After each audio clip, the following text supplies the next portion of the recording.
Hey guys what's up and अभी बहुत important बहुत खतरनाक खबर जो है पूरे इंटरनेट में फैली हुई है। आपको ही मालूम चली हुई कि रॉबर्ट डॉनी जूनियर जो है वो रिटर्न आने वाले हैं एंड इस चीज की कंफर्मेशन करी है एक इंडस्ट्री इनसाइडर ने। यानी कि इंडस्ट्री इनसाइडर क्या होता है, जो बंदे जो है उनको इंडस्ट्री के अंदर क्या चल रहा है उसके अंदर वो काम करते हैं और वहां से उनको जो डिटेल मिलती है वो लोग जो है यहाँ पे इंटरनेट पे ऑनलाइन बताते हैं। तो ट्विटर पे एक ऐसा ही इंडस्ट्री इनसाइडर है जिसने अभी ये बताया है कि आरडीजे का रिटर्न के बारे में, कि वो आर्मर वॉर्स और सीक्रेट वॉर्स में रिटर्न आने वाले हैं। एंड इसके ऊपर आओ हम थोड़ा सा डिटेल में बात करते हैं। वीडियो छोटा होगा लेकिन एकदम शॉर्ट में बात करेंगे।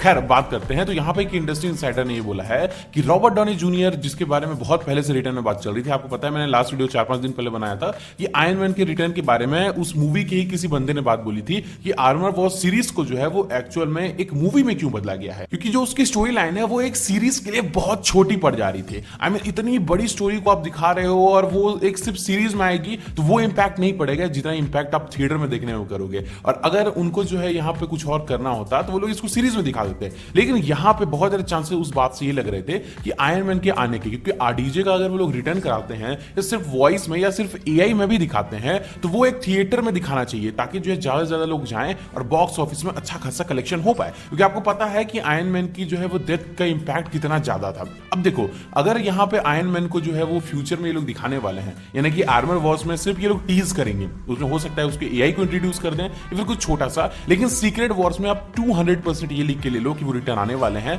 एंड उस इंडस्ट्री इनसाइडर ने भी यही बात बोली है कि सीक्रेट वॉर्स के लिए आरडीजे से जो है वो बात चल रही है और एक्चुअल में वो हमें देखने को मिलने वाले हैं। और आरडीजे सिर्फ एक आरडीजे नहीं, आई मीन आरडीजे दुनिया में एक ही है, एक आरडीजे नहीं, लेकिन आरडीजे के और आयरन मैन के अलग अलग वेरिएंट्स देखने को मिलने वाले हैं। तो बहुत ज्यादा चांसेस ये हैं कि हमें सुपीरियर आयरन मैन भी जल्दी देखने को मिलेगा, क्योंकि इसकी खबर बहुत ज्यादा पक्की थी। और आपको पता है कि मल्टीवर्स ऑफ मैडनेस में ही हमें सुपीरियर आयरन मैन देखने को मिलने वाला था, लेकिन उसमें चेंजेस इस वजह से किए गए क्योंकि टॉम क्रूज जो है वो अपनी दूसरी मूवीज के ऊपर काम कर रहे थे, वो फ्री नहीं थे। लेकिन सीक्रेट वॉर्स जैसे इवेंट के लिए बहुत पहले बात उनसे हो चुकी है और सीक्रेट वॉर्स में हमें टॉम क्रूज भी देखने को मिल सकता है। खैर टॉम क्रूज से हट के यहाँ पे हमें और आयरन मैन के वेरिएंट्स देखने को मिलने वाले हैं, तो अलग अलग एक्टर्स देखने को मिल सकते हैं एंड सेम एक्टर यानी कि आरडीजे के ही एक से ज्यादा वेरिएंट हमें देखने को मिल सकते हैं। अब जो एमसीयू में आयरन मैन मर गया वो रिटर्न नहीं होने वाला, ये 100% लिख के ले लो आप। लेकिन जो दूसरे यूनिवर्स का आयरन मैन है वो एटलीस्ट सीक्रेट वॉर्स मूवी के लिए हमें देखने को जरूर मिलेगा। एंड एमसीयू के अंदर में आपको पता ही है कि आयरन मैन की कितनी ज्यादा हाइप है। अब देखो,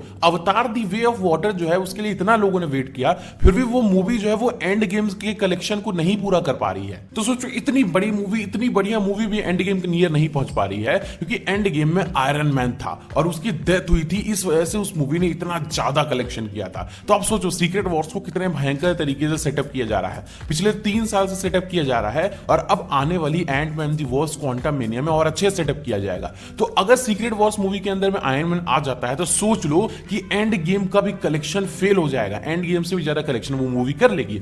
इसी वजह से आर्मर वॉर्स की सीरीज के अंदर में हमें सिर्फ छोटा सा टीज दिया जाएगा आरडीजे के रिटर्न का, उसकी उनकी आवाज को लाया जाएगा एंड उसके बाद से फाइनली सीक्रेट वॉर्स में लाया जाएगा। अब सवाल ये उठता है कि जो वेरिएंट्स हमें सीक्रेट वॉर्स में देखने को मिलेंगे वो कौन से होंगे।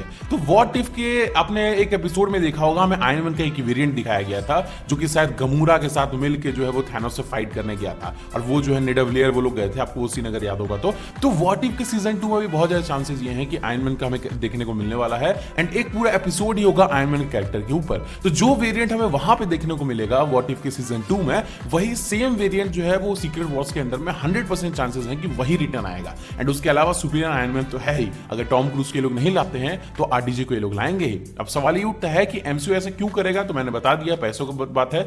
सीक्रेट वॉर्स को मालूम है कि कम कलेक्शन नहीं करने वाली है, तो आयरन मैन को अगर आरडीजे के वो लोग $250 मिलियन भी दे देते हैं दोबारा से, तो भी उनके लिए सब कुछ प्रॉफिटेबल ही होगा। तो मेरे हिसाब से 100% जो इंडस्ट्री इनसाइडर ने अभी कंफर्मेशन दी है कि आरडीजे रिटर्न आ रहे हैं, तो इसको आप 200% लिख के ले लो कि आरडीजे कैरेक्टर कैंग डायनेस्टी में नहीं लेकिन सीक्रेट वॉर्स में जरूर आने वाला है, जो कि 2026 में रिलीज होगी या 27 में जब भी होगी। तो मेरे हिसाब से गाइस आज का वीडियो इतना ही था। चलो मिलता है वीडियो में, तो सी या बाय।